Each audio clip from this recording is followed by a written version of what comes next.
record ya? Gue record ya? Ya. Ini berdua ya? Ntar lu kalau udah lu gue ini dulu deh. 2, 3. Kita kelompok berapa? 6. 6. Assalamualaikum warahmatullahi wabarakatuh. Waalaikumsalam warahmatullahi wabarakatuh.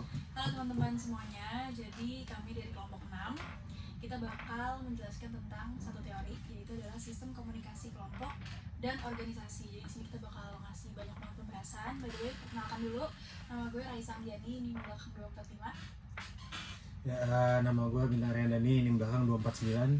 Nama gue Angela Neici Diva Febiana, NIM akhir 255. Nama gue Vicky Violen, NIM 243. Nama gue Ratu Hanzalia dengan NIM belakang 272. Nama gue Gabriel Trias dengan NIM 242. Oke, jadi untuk awal mungkin di sini ada Bintang yang pengen jelasin tentang pengertian. Oke. Dari awal dulu ya. Nih, Boleh. komunikasi kelompok. Ya, komunikasi kelompok itu sebuah kegiatan atau interaksi yang dilakukan oleh beberapa orang ya, bukan cuma satu karena kelompok ya, nggak mungkin cuma satu orang. Betul. Nah, jadi oleh beberapa orang di dalam sebuah perkumpulan. Contohnya aja ada misal pertemuan, terus misal kelompok belajar, terus ada juga apa lagi, organisasi mahasiswa ya, semacamnya gitulah. Intinya itulah. Terus yang kedua gue pengen jelasin tentang prinsip-prinsip dasar komunikasi kelompok. Jadi yang pertama itu adalah elemen pertama itu adalah interaksi. Jadi ya nggak mungkin dong komunikasi tanpa ada interaksi gitu. Jadi komunikasi kelompok itu memiliki interaksi antar anggota kelompoknya. Jadi ya intinya itu elemen pertamanya. Kemudian ada elemen kedua, waktu ya, sekumpulan orang yang berinteraksi untuk jangka waktu yang singkat, tidak dapat digolongkan sebagai kelompok. Jadi kelompok itu waktunya itu interaksinya itu harus simultan, jadi harus secara terus menerus gitu loh. Jadi kayak ya organisasi mahasiswa kan mereka ada program kerja, jadi mereka harus berkomunikasi secara terus menerus gitu loh. Betul. Terus yang ketiga, yang terakhir adalah tujuan. Jadi komunikasi kelompok itu punya tujuan. Ya kayak tadi kelompok belajar gitu. Jadi tujuannya itu kan buat belajar. Jadi mereka harus berkomunikasi satu sama lain gitu secara kelompok ya, lebih dari 2 orang untuk mencapai tujuan itu. Sorry, tadi bukan yang terakhir, ternyata ada satu lagi, itu ukuran dan jumlah. Ya. Ukuran dan jumlah itu ada beberapa nih ya, ada dari 3 sampai 8 orang, ada dari 3 sampai 15 orang, dan 3 sampai 20 orang. Itu untuk ukuran kelompok. Sedangkan untuk ukuran organisasi itu lebih gede lagi. Jadi ya layaknya organisasi, orangnya harus banyak dan divisinya juga banyak gitu loh. Jadi untuk organisasi itu ukurannya berbeda dengan kelompok dan orangnya itu lebih banyak. Kayak itu aja sih dari gua. Oke. Nah, gue mau nambahin nih Boleh. peran komunikasi kelompok. Oke. Ada lumayan banyak nih perannya. Yang salah satu itu, yang pertama tuh pasti menjalin hubungan antar anggota kelompok. Terus ya menyalurkan ide yang ada di pikiran kita antar sama kelompok. Terus juga bisa memecahkan masalah lah yang ada di dalam kelompok itu. Betul. Nah, terus juga bisa mengembangkan kelompok kecil menjadi kelompok besar.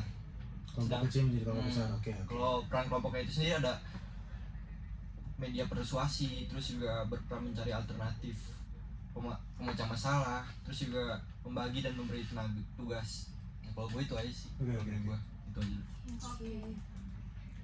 Mungkin dilanjut sama Diva untuk klasifikasinya. Oke. Klasifikasi langsung. Jadi klasifikasi kelompok itu ada dibagi jadi 4 ya.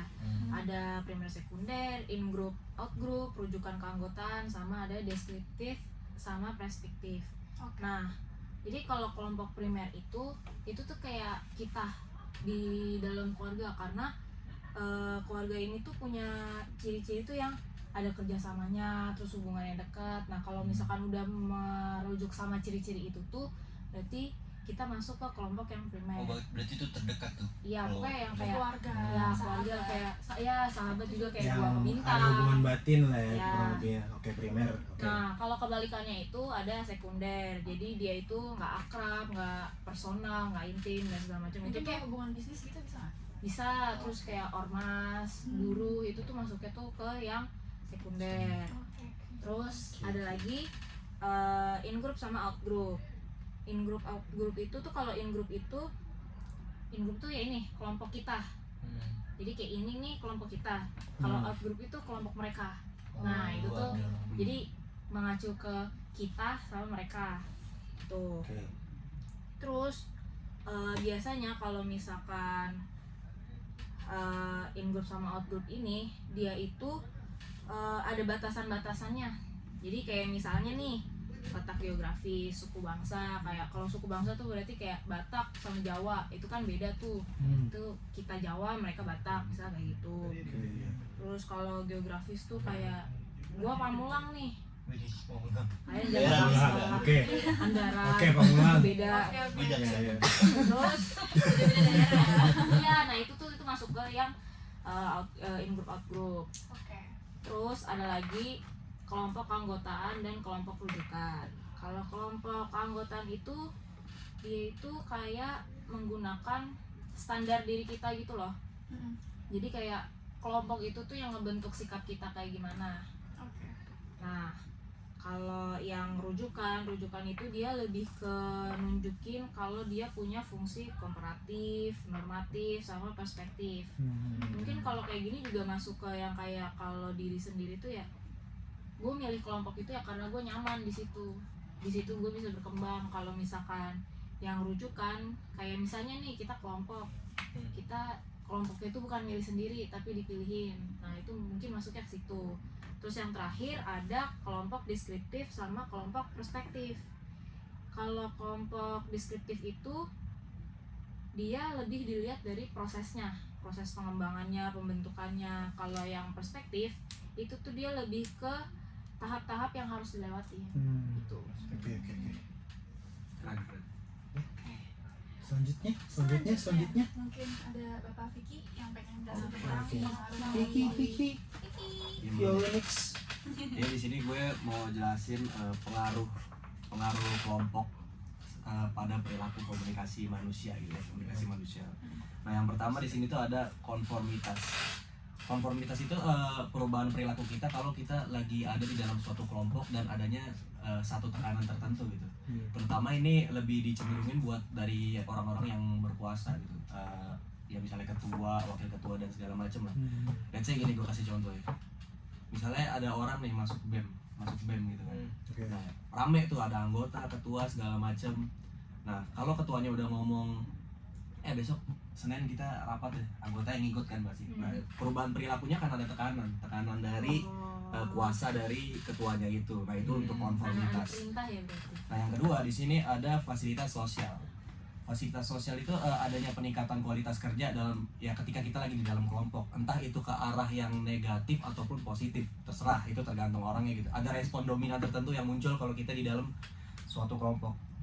Misalnya gini, kelakuan kita kalau kita lagi di rumah sama lagi di lingkungan pendidikan, misalnya di kampus kayak gini pasti beda kan? Iya, pasti Betul. Beda. Nah di situ ya respon dominan yang gue maksud. Kalau lo pada lagi di rumah gimana sih, pasti sopan kan sama orang tua, baik, santun. Betul. Kalau lo pada lagi sama temen, santai Lebih bawaannya, nyantai. ya kan? Asik aja gitu. Benar. Yang ketiga ada polarisasi. Polarisasi ini kecenderungan orang untuk berkeputusan lebih berani, bisa lebih berani ataupun lebih takut. Nah, cara penentuannya itu diambil dari seberapa akrab orang tersebut dengan anggota kelompoknya.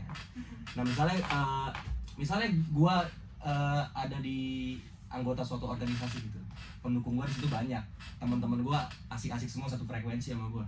Nah, di situ gua bakal lebih pede, ya bisa jadi gua public speaking gua jadi bagus atau segala macamnya gitu kan. Nah, beda lagi ketika gua berada di kelas belajar misalnya gitu. Kalau gue nggak kenal atau nggak akrab sama orang-orang ya gue bakal diem aja gitu, bakal ya jadi nggak, ya malas lah gitu ngomong gitu. Nah itu pengaruh Kayak di pengaruh kelompok di gitu. in group out group tadi ya. Yes. In group kelompok yang ya oke.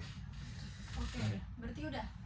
Itu adalah keseluruhan dari pengaruh kelompok, dan mungkin sekarang gue bisa jelasin tentang tahap perkembangan kelompok gitu. Oke. Jadi Ada tahap tahap pengembangannya ya. ada tahapnya. Kalian kan pasti merasakan banyak perkembangan nih kan, dari awal kalian temenan nih kan, kalian ngegeng nih contohnya, terus sampai akhirnya bisa klop banget, sahabatan segala macam. Nanti gue bakal jelasin. Jadi tahap perkembangan kelompok itu ada 4 tahap. Oke. Yang pertama itu orientasi, pengenalan. Ya. Hai Beno, kenalin nama gue Raisa. Hai Gitu. juga. Jadi kita tuh saling mengenal satu sama lain lah. Jadi di orientasi ini tuh pasti tahapnya ya penjelasan gitu. Jadi maksudnya dari tahap pengenalan semakin jelas keinginan tiap-tiap anggota untuk membentuk kelompok gitu. Gue semakin yakin sama Bintang karena kita sama-sama musisi nih contohnya. Contoh, Bisa, contoh. example, Bisa. oke, ya, Example. itu example. Bisa dibicarakan. Ya, oke. Terus ada kesepakatan untuk membentuk kelompok karena kelompok terdiri atas beberapa orang kan pasti kalau sendiri bukan kelompok itu Iya. individu. Terus maka dari situ masing-masing anggota mencari arah tujuan kelompok tersebut dan kita bakal saling mengungkapkan pendapat dan ide-ide yang tentulah berlainan. Pasti kan lo punya pikiran yang beda-beda nih gitu kan. Dan ide-ide yang berlainan dengan tujuan yang berlainan pula maka timbul tahap kedua yaitu apa? Pasti konflik kan. Betul. Iya. Lo mau Pasti ya, makan bener. di kantin mau makan apa gitu, kayak ada yang makan ayam makan sate kok kita nggak Iya. sama gitu. Sebenarnya nggak apa-apa, itu Satu biasa. jalan. Iya, jadi Iya. akhirnya ada konflik yang akhirnya jadi debat. Tapi akhirnya kalau misalnya kita bisa sampai dengan baik-baik, kita cari tujuannya, ya menurut gue sih itu nggak apa-apa ya. Kan pasti sering banget kan ngadepin Iya. konflik. Sering. Sering banget tuh. Siapa Sering yang- banget. Sering Sering. tuh yang konflik terus. Gua sering Iya. gua. Tapi nggak apa-apa, akhirnya kalian nemuin akhirnya kan. Iya. Ketika ya udah sama berbaikan. Ini nggak sih Ren, kalau apa? Apa Kalau tuh? dengan adanya konflik kita juga makin kuat gak sih? Betul. Iya. Jadi saling Jadi makin Oh, deket, jadi- tahu dia orangnya gimana gitu iya, kan. karena perbedaan yang ada kayak oh jadi kita sama-sama dan saling ngerti kan jadi kayak makin klop gitu. Nah terus akhirnya dari situ kalau misalnya ada penyelesaian itu muncul tahap ketiga yaitu kemunculan atau emergence. Jadi kemunculan itu